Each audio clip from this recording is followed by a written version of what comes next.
إن الحمد لله نحمده ونستعينه ونستغفره ونعوذ بالله من شرور أنفسنا ومن سيئات أعمالنا من يهده الله فلا مضل له ومن يضلله فلا هادي له وأشهد أن لا إله إلا الله وحده لا شريك له وأشهد أن محمدًا عبده ورسوله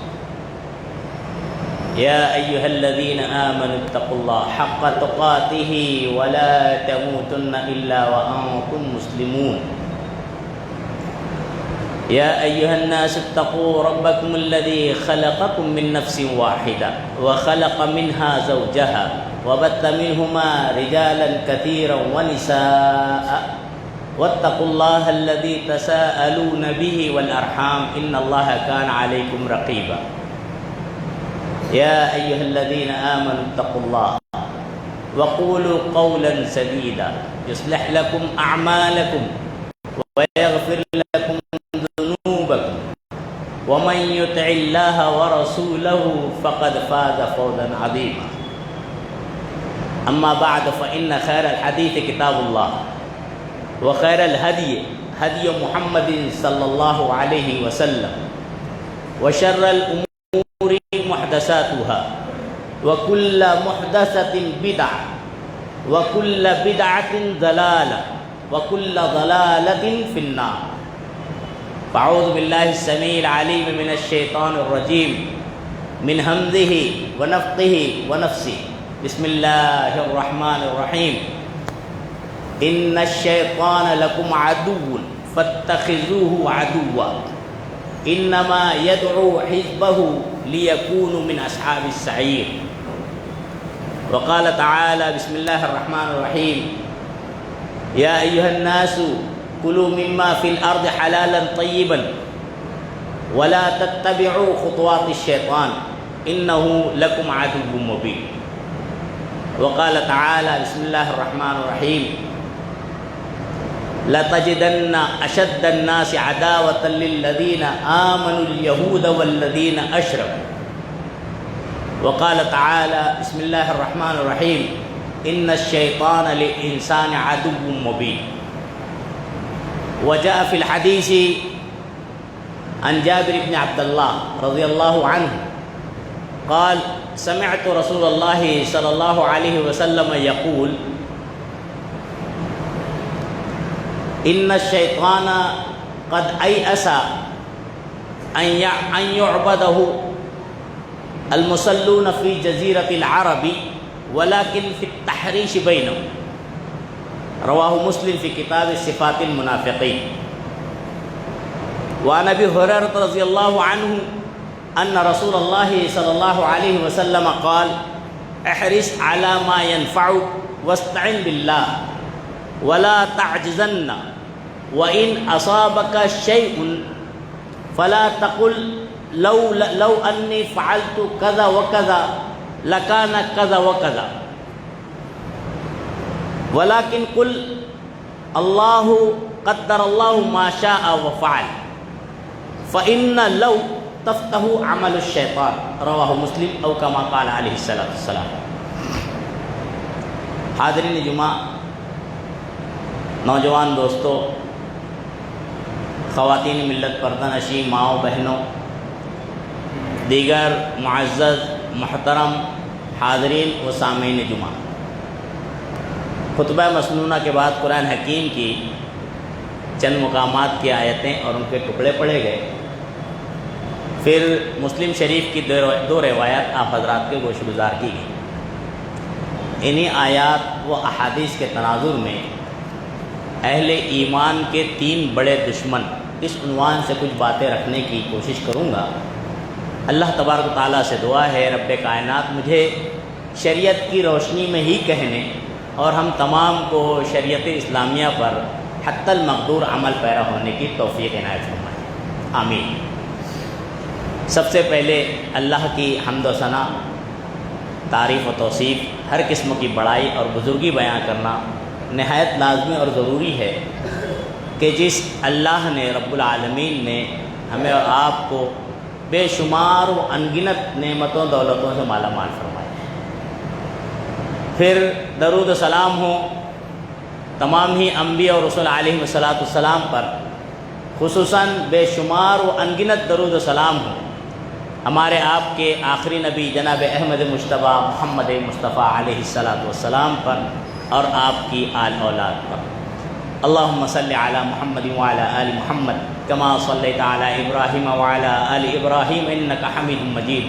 اللہم بارک علی محمد وعلی آل محمد کما بارکت علی ابراہیم وعلی آل ابراہیم انک حمید مجید۔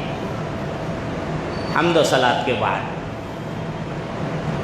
حاضرین جمعہ، ہم اور آپ اس بات سے بخوبی واقف ہیں، ہمیں اس کا علم ہے کہ شیطان انسان کا ازلی اور ابدی دشمن ہے۔ یہ ازلی اور ابدی کی تفصیل انشاءاللہ آگے آپ جانیں گے۔ شیطان نے اللہ کی عزت و جلال کی قسم کھا کر اللہ سے مہلت مانگی۔ کاہے کی مہلت اس چیز کی مانگی کہ اے پروردگار، اے میرے رب، میں قیامت تک تیرے بندوں کو، بنی آدم کو گمراہ کرتا رہوں گا، بھٹکاؤں گا، انہیں رائے ہدایت سے ہٹاؤں گا، جہنمی بنانے کی ہر ممکن کوشش کروں۔ اللہ نے سورہ صاد، سورہ نمبر 38، اللہ رب العالمین نے اس میں تذکرہ کیا ہے، آیت نمبر 82 اور 83 میں شیطان کا جملہ نقل کرتے ہوئے اللہ فرماتا ہے، قال، اس نے کہا، فَبِعِزَّتِكَ، اے پروردگار تیرے عزت و جلال کی قسم، لَأُغْوِيَنَّهُمْ أَجْمَعِينَ، پروردگار میں تمام لوگوں کو، تمام بنی آدم کو گمراہ کرنے کی، بھٹکانے کی کوشش کروں گا ضرور بضرور، الا عبادک منہم المخلصین، لیکن شیطان نے ایک جملہ الا کہہ کر الگ کر دیا، مستثنیٰ کر دیا۔ پروردگار میں ان کو نہیں بہکا پاؤں، اللہ میں ان کو گمراہ نہیں کر پاؤں گا، کن کو؟ الا عبادک منہم المخلصین، تیرے چنندہ بندے ہوں گے، ایمان والے ہوں گے، تجھ پر بھروسہ کرنے والے، توکل کرنے والے ہوں گے۔ اللہ نے اس کی صراحت سورہ نحل میں کی ہے، آیت نمبر 99، 100 کا مطالعہ کریں، سورہ نمبر 16، اللہ فرماتا ہے، انہ لیس سلطان، تیری طاقت، تیرا حربہ، تیری چال یہ پھیکی پڑ جائے گی، یعنی تیرا غلبہ ان لوگوں پر نہیں ہوگا۔ کن لوگوں پر؟ الذین آمنوا وعلی ربہم یتوکلون، جو اللہ پر ایمان رکھتے ہیں، ایمان والے ہیں اور اللہ پر توکل اختیار کرتے ہیں، ان پر تیرا غلبہ نہیں چلے گا۔ یعنی اللہ رب العالمین نے یہاں پر واضح کر دیا ہے کہ اگر شیطان کے غلبے سے بندہ، انسان اپنے آپ کو بچانا چاہے تو ضروری ہے کہ اپنے ایمان کو درست کر لے، ایمان کو صحیح کر لے، ایمان کو مضبوط کرے۔ جتنا زیادہ ایمان مضبوط ہوگا اور جتنا زیادہ بندے کا اللہ پر توکل اور بھروسہ بڑھے گا، اتنا زیادہ شیطان کا غلبہ اس پر نہیں ہو سکے گا، اور جتنا کمزور ایمان ہوگا، جتنا اللہ پر توکل کم ہوگا، شیطان کے حربے اس بندے پر زیادہ سے زیادہ چلیں گے۔ معلوم یہ ہوتا ہے کہ اگر بندہ شیطانی وساوس سے گھرا ہوا ہے تو اسے سوچنا چاہیے کہ ایمان میں کوتاہی تو نہیں ہو رہی ہے، اللہ پر توکل کے معاملے میں کمزور تو نہیں پڑ رہا ہوں، کیونکہ اللہ نے واضح طور پہ کہا ہے سورہ نحل میں ہی، یا غلط کہہ رہا ہوں، جس جگہ پہ اللہ نے کہا وَمَن يَعْشُ عَن ذِكْرِ الرَّحْمَٰنِ، اللہ کہتا ہے جو رحمان کے ذکر سے دور ہوگا، یعنی اللہ کے ذکر سے دور ہٹے گا، نُقَيِّضْ لَهُ شَيْطَانًا، اللہ کہتا ہے ہم اس کے لیے ایک شیطان مقرر کر دیں، فَهُوَ لَهُ قَرِينٌ، پھر وہ اس کا دوست بن جاتا ہے، اٹھنے میں بھی دوست، بیٹھنے میں بھی دوست، کھانے میں بھی دوست، سونے میں بھی جو، چلنے پھرنے میں دوست۔ کون؟ جو اللہ کے ذکر سے دور ہٹتا ہے، اللہ کی یاد سے دور ہٹتا ہے۔ بہرحال شیطان ازلی دشمن ہے، یعنی کب سے دشمن ہے؟ جب سے حضرت آدم علیہ السلام کو اللہ رب العالمین نے بنایا۔ اللہ قرآن میں تذکرہ کرتا ہے فَإِذَا سَوَّيْتُهُ وَنَفَخْتُ فِيهِ، جب میں آدم کو بنا لوں اور اس میں روح پھونک دوں تو اے فرشتوں تم تمام کے تمام اس کے لیے سجدہ کرنا۔ دوسری جگہ اللہ کہتا ہے فَسَجَدَ الْمَلَائِكَةُ كُلُّهُمْ أَجْمَعُونَ، تمام فرشتوں نے سجدہ کیا۔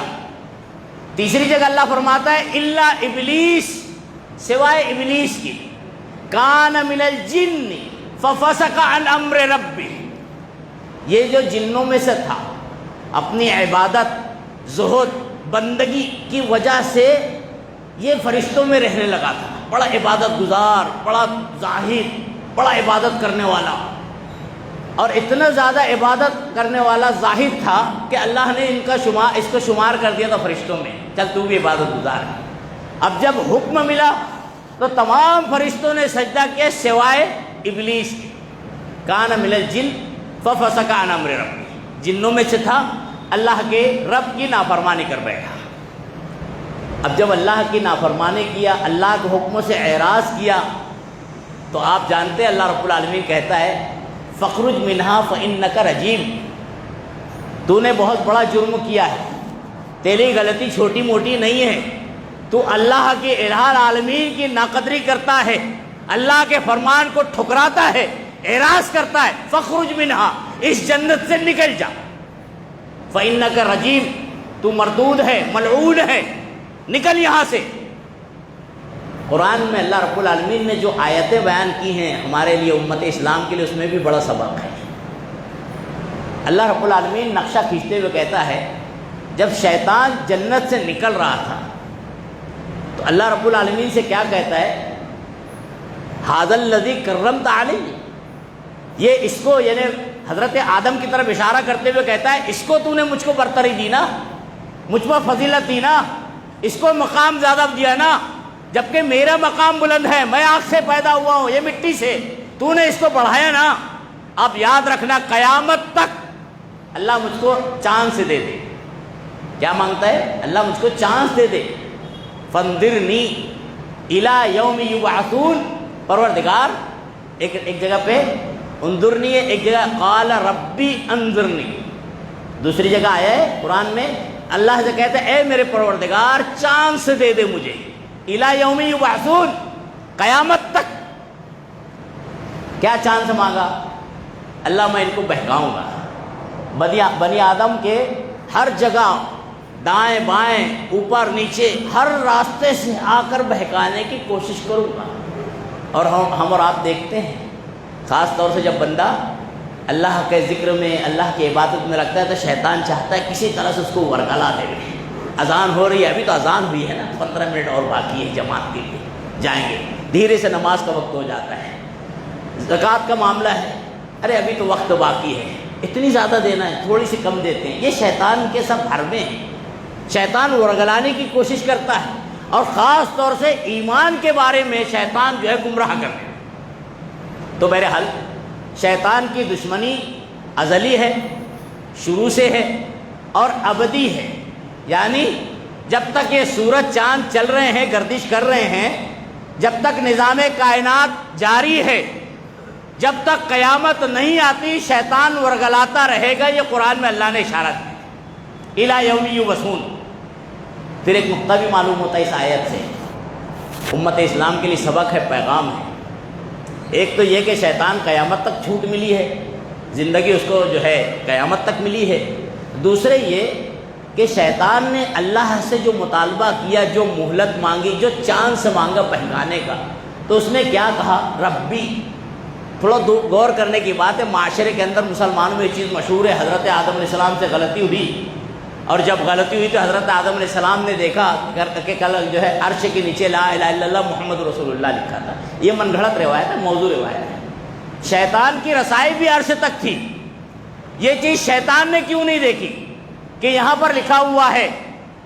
جبکہ آپ غور کریں کہ اس بات کو ماننا گویا اللہ کے کلام کا انکار کرنا ہے، قرآن کی آیت کا انکار کرنا ہے۔ کیوں؟ یہ من گھڑت روایت اللہ کے کلام کے خلاف جاتی ہے۔ قرآن کا مطالعہ کریں، سورہ بقرہ میں اللہ نے اشارہ دیا ہے جب حضرت آدم علیہ السلام سے غلطی ہو گئی، ممنوع شجر کو کھا گئے، اس کو جو چکھ لیا، فَتَلَقَّى آدَمُ مِن رَبِّهِ کلمات، اللہ قرآن میں کہتا ہے کہ حضرت آدم علیہ السلام کو اللہ نے کچھ کلمات سکھائے، غلطی کا خمیازہ بھگتنے کے لیے، غلطی پر ندامت کرنے کے لیے، اللہ سے توبہ کرنے کے لیے اللہ نے کلمات سکھائے۔ اللہ نے ان کلمات کو دوسری جگہ قرآن میں نقل کیا ہے۔ ظاہر بات ہے اگر آدمی یہ کہے کہ لا الہ الا اللہ لکھا تھا تو اس آیت کا اور دیگر آیتوں کا انکار کیا جا رہا ہے۔ بہرحال شیطان کی رسائی وہاں تک تھی، اس نے نہیں یہ مانگا وسیلہ واسطہ، اس نے تو کہا ربی، اے میرے پروردگار، اللہ نے چاند سے دے دیا۔ بہرحال ازلی اور ابدی دشمنی ہے، اور شیطان انسان کے لیے کھلا دشمن ہے، ہماری آنکھوں سے اوجھل ہے۔ ایک آیت اللہ کہتا ہے کہ وہ اور اس کا قبیلہ تم کو دیکھتا ہے، دیکھ رہا ہے، لیکن تم اس کو نہیں دیکھ سکتے، وہ اوجھل ہے، اس کی دشمنی آیا ہے۔ سورہ یوسف کو مطالعہ کریں، 12 آیت نمبر 5 میں اللہ رب العالمین نے کہا ان الشیطان للانسان عدو مبین، شیطان انسان کا کھلا دشمن۔ تو ان پوری تمہیدی کلمات سے تفصیل سے معلوم یہ ہوا کہ شیطان انسان کا اور خاص طور سے اہل ایمان کا بڑا اور کھلا دشمن۔ اہل ایمان کے 2 دشمن اور ہیں۔ اللہ رب العالمین سورہ مائدہ میں سورہ نمبر 5 آیت نمبر 82 کا مطالعہ کریں، اللہ ارشاد فرماتا ہے لَتَجِدَنَّ أَشَدَّ النَّاسِ عَدَاوَةً لِلَّذِينَ آمَنُوا الْيَهُودَ وَالَّذِينَ أَشْرَكُوا۔ اللہ کہتا ہے لام تاکید کے ساتھ بانون ثقیلہ، عربی میں کہا جاتا ہے جب تاکیدی کلمہ آتا ہے اس کے اوپر مزید تاکید بڑھائی جاتی ہے تو لام تاکید کا لگتا ہے، اور جس کے آگے بانون ثقیلہ نون مشددہ لا تجدن، جہاں پہ ایسا ہوگا اس میں مزید تاکید ہے، تاکید پر تاکید۔ یقیناً اللہ کہہ رہے ہیں لا تجدن اشد الناس، یقیناً ضرور و ضرور تم پاؤ گے اشد الناس، لوگوں میں شدید ترین دشمن، اشد الناس عداوۃ، کس کے دشمن؟ للذین آمنوا، ایمان والوں کا پہلا دشمن شیطان، بڑا دشمن۔ ایمان والوں کے دوسرے دشمن اور بڑے دشمن، شدید دشمن، اللہ کہہ رہا ہے عداوۃ للذین آمنوا الیہود، یہود یہ ایمان والوں کے بڑے دشمن، اور اس کا دنیا نے کئی مرتبہ نظارہ دیکھا ہے، تاریخ گواہ ہے، موقع بموقع پر یہود نے شورشیں کی ہے۔ آپ غور کریں، جناب محمد رسول اللہ صلی اللہ علیہ وسلم کو خیبر کے مقام پر زہر دیا گیا تھا، یہود کی سازش تھی۔ نبی کریم صلی اللہ علیہ وسلم کو جو ہے آپ پر جادو کی کوشش کی گئی تھی، یہود کی سازش ہے۔ اور آپ ان سازشوں پر غور کریں، خیبر میں آپ کے اوپر چکی کا پاڑ گرانے کی کوشش کی جا رہی تھی، ان پر غور کریں، اس کے پیچھے یہودیوں نے خواتین کو آگے رکھا ہوا ہے۔ یہ یہود کی پرانی چال ہے۔ تو جناب محمد رسول اللہ صلی اللہ علیہ وسلم سے لے کر جاری دشمنی اب بھی ہے اور قیامت تک رہے گی۔ ظاہر ہے قیامت تک کیوں رہے گی؟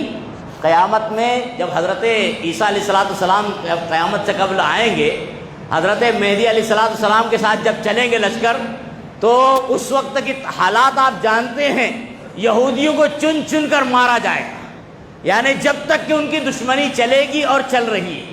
مسلمانوں کو ختم کرنے کی، نیست نابود کرنے کی، صفحہ ہستی سے مٹانے کی بہت کوشش۔ اور یاد رہے الکفر ملت واحدہ، کفر جو ہوتا ہے نا ایک ہی ہوتا ہے۔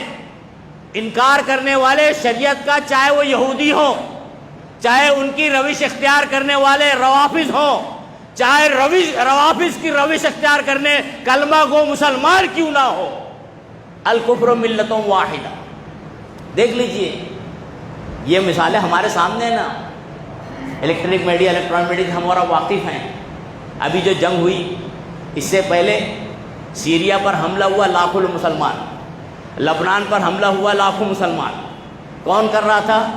وہ جس کے بعد لوگ جہالت میں اخوانی طرز کے لوگ مدد کرنے کے لیے پکارتے، دیکھو ابھی کسی نے کچھ نہیں کیا تھا، صرف کیا تو ایران نے کیا۔ اسی ایران نے چند سال قبل تک لاکھوں مسلمانوں کو شہید کیا ہے۔ لوگ تاریخ بھول جاتے ہیں۔ بہرحال الکفر ملت واحدہ، یہود ہو یا روافظ ہو، سب ایک ملت ہے۔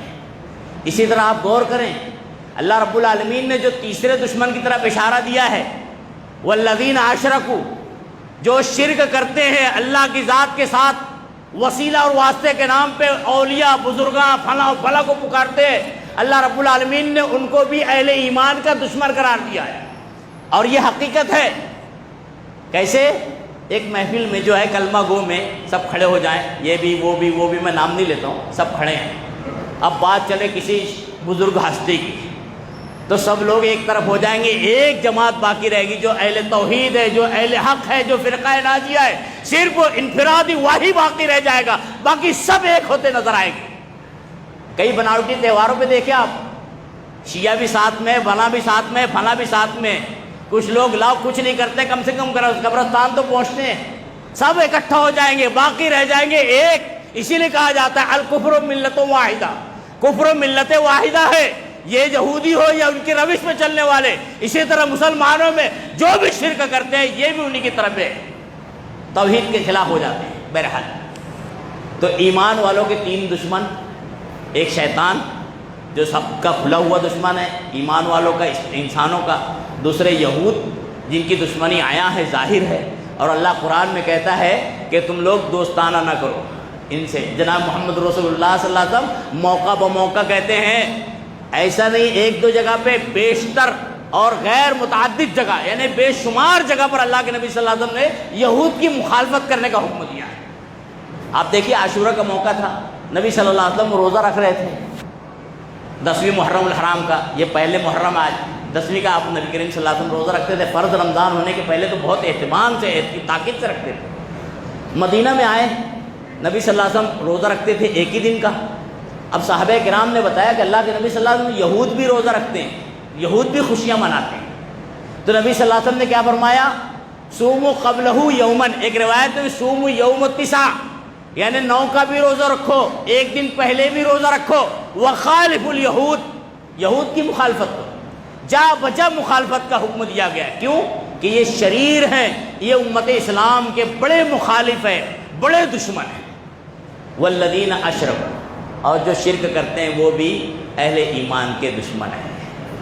بہرحال سب سے پہلا دشمن جو ہے شیطان، جو انسانوں کا اور اہل ایمان کا دشمن ہے، اس سے بچنے کی ترکیبیں بھی شریعت میں بتائی گئی ہیں۔ ایسا نہیں ہے کہ بس اس کی دشمنی چھوڑ دی گئی، کھلے عام اس کو اجازت مل گئی، آپ جو کرنا چاہے، نہیں، محدود کر دیا گیا ہے۔ جیسے کہ میں نے ابتدا میں بیان فرمایا، الا عبادک منہم المخلصین، چنندہ بندے ہیں۔ دوسری جگہ اللہ رب العالمین نے کہا جو ایمان لائے اور اللہ پر توکل کرتے ہیں ان پر تیرا حربہ نہیں چلے گا۔ اب یہ ایمان لائے، توکل کرنے والے کون ہیں، اس کی پہچان شریعت میں بتائی گئی ہے۔ جیسے مثال کے طور پہ ہم قرآن پڑھنے بیٹھے ہیں، قرآن پڑھنے سے پہلے اللہ رب العالمین کیا کہتا ہے سورہ نحل میں؟ وَإِذَا قَرَأْتَ الْقُرْآنَ فَاسْتَعِذْ بِاللَّهِ مِنَ الشَّيْطَانِ الرَّجِيمِ، جب قرآن پڑھنے لگو تو اللہ رب العالمین سے شیطان مردود کی پناہ مانگو۔ اسی لیے ہم پڑھتے ہیں اعوذ باللہ من الشیطان الرجیم، پھر پڑھتے ہیں بسم اللہ الرحمن الرحیم۔ جناب محمد رسول اللہ صلی اللہ علیہ وسلم ایک مرتبہ پڑھ رہے تھے اعوذ باللہ السمیع العلیم من الشیطان الرجیم من حمزہ ونفخہ ونفثہ بسم اللہ الرحمن الرحیم، یعنی قرآن پڑھنے کے لیے اعوذ باللہ من الشیطان۔ فائدہ کیا ہوگا؟ اللہ رب العالمین اپنی حفاظت میں لے لے گا، شرارتی شیطان سے ہماری حفاظت کرے گا۔ اس کی کئی مثالیں ملتی ہیں۔ مثال کے طور پر نبی صلی اللہ علیہ وسلم فرماتے ہیں جب بندہ ایک گھر میں داخل ہوتا ہے، گھر میں داخل ہونے کی دعا ہے، گھر سے نکلنے کی دعا ہے، بسم اللہ توکلت علی اللہ لا حول ولا قوۃ الا باللہ، بسم اللہ ولجنا وعلی ربنا توکلنا، بسم اللہ خرجنا، بسم اللہ ولجنا، یہ سب دعائیں جو بتائی گئی ہیں، اگر بندہ اس کا اہتمام کرے تو کیا ہوگا فائدہ، اور نہ کرے تو کیا ہوگا نقصان۔ اللہ کے نبی صلی اللہ علیہ وسلم کی حدیث سن کر بات میں سمجھتا ہوں۔ نبی صلی اللہ علیہ وسلم فرماتے ہیں جب بندہ گھر میں داخل ہوتا ہے اور بسم اللہ کہہ کر دعا پڑھ کر داخل ہوتا ہے، جب داخل ہوتا ہے تو شیطان اپنے ساتھیوں سے کہتا ہے کہ یہاں پر تمہارا مسکن نہیں ہے، یعنی تم یہاں پر رات گزار نہیں سکتے ہو، کیونکہ اس نے گھر میں داخل ہوتے وقت بسم اللہ کا اہتمام کیا، دعا کا اہتمام کیا۔ اب جب بندہ گھر میں داخل ہونے کے بعد کھانا کھانے بیٹھتا ہے اور بسم اللہ شروع کرتا ہے، کس سے شروع کرتا ہے؟ بسم اللہ تو شیطان کہتا ہے، جناب محمد رسول اللہ صلی اللہ علیہ وسلم فرماتے ہیں شیطان اپنے ساتھیوں سے کہتا ہے کہ یہاں سے چلو، نہ یہاں پر مسکن ہے، رات میں ٹھہرنے کی جگہ ہے، اور نہ یہاں پہ کھانا تمہیں ملنے والا ہے۔ لیکن جب بندہ گھر میں داخل ہوتے وقت اللہ کا ذکر نہیں کرتا ہے، اللہ کے ذکر سے ہٹ جاتا ہے، وَمَن يَعْشُ عَن ذِكْرِ الرَّحْمَنِ نُقَيِّضْ لَهُ شَيْطَانًا، قرآن کی آیت ہے نا، جب شیطان اللہ کے ذکر سے بندہ دور ہوتا ہے تو پھر شیطان اس کے ساتھ گھس جاتا ہے۔ شیطان کیا کہتا ہے؟ بھائی اس میں آؤ، ٹھکانہ ہے رات گزارنے کا۔ پھر اس کے بعد جب بندہ کھانے بیٹھتا ہے، ٹی وی دیکھ رہا ہے، یہ دیکھ رہا ہے، وہ کر رہا ہے، موبائل میں لگا ہوا ہے، شروع کر لیا کھانا۔ شیطان کہتا ہے ہاں آ جاؤ، یہاں پہ کھانا بھی ملے گا، رہنا بھی ملے گا۔ یہ ذکر کا فائدہ ہے، اللہ رب العالمین نے بیان کیا ہے، اور اللہ کے نبی جناب محمد رسول اللہ صلی اللہ علیہ وسلم نے بیان کیا ہے، جو شیطانی حربے سے بندے مومن کو بچا لیتا ہے۔ آپ غور کریں، ہمارے معاشرے میں دیکھنے میں آتا ہے کچھ گھروں میں بھائی بہت شیطانیت ہے، میرے گھر میں برکت نہیں ہے، بچہ بار بار روتے رہتا ہے، کھانا یہ ہوتے رہتا ہے۔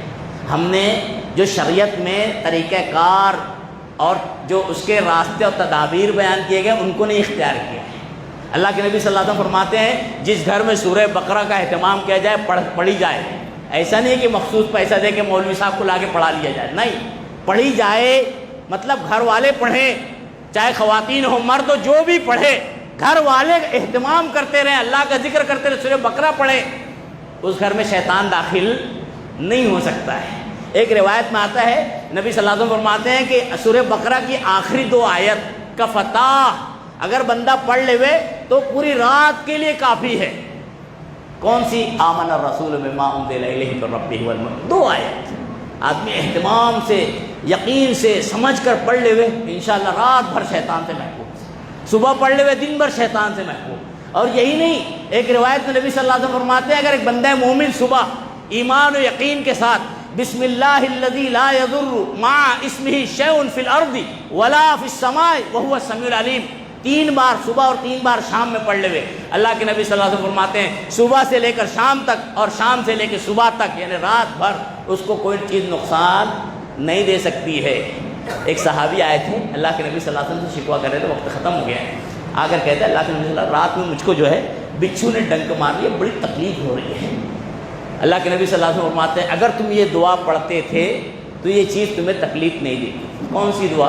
اعوذ بکلمات اللہ التامات من شر ما خلق، چھوٹی سی دعا ہے، اعوذ بکلمات اللہ التامات من شر ما خلق۔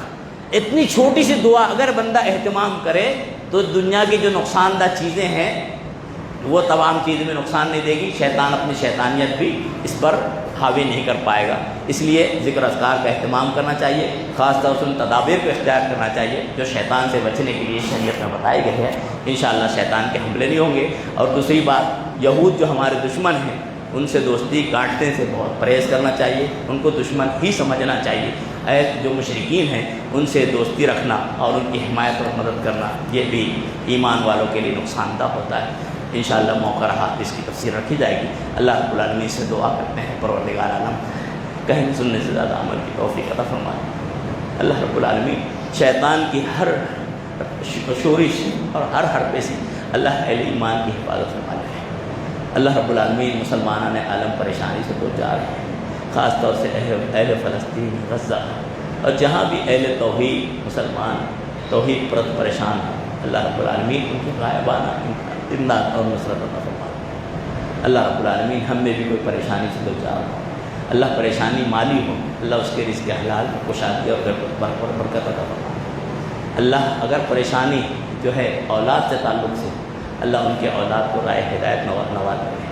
اللہ پریشانی اولاد کے نہ ہونے کے تعلق سے ہو، اللہ انہیں اولاد نرین عطا فرمائے۔ اللہ رب العالمین پریشانی کسی کی بیماری کے تعلق سے ہو، اللہ رب العالمین اسے شفائے کاملہ عاجلہ مستمرہ عطا فرما دے۔ اللہ رب العالمین ہمیں جب تک اس دنیا میں رکھے حقیقی دین اور ایمان پر قائم اور دائم رکھے۔ الہ العالمین ہمارا خاتمہ بھی حقیقی دین اور ایمان پر ہی فرما دے۔ آمین۔ اقول قولی ھذا واستغفر اللہ لی ولکم ولسائر المسلمین انہ تعالی جواد کرم برور رحیم فاستغفروہ۔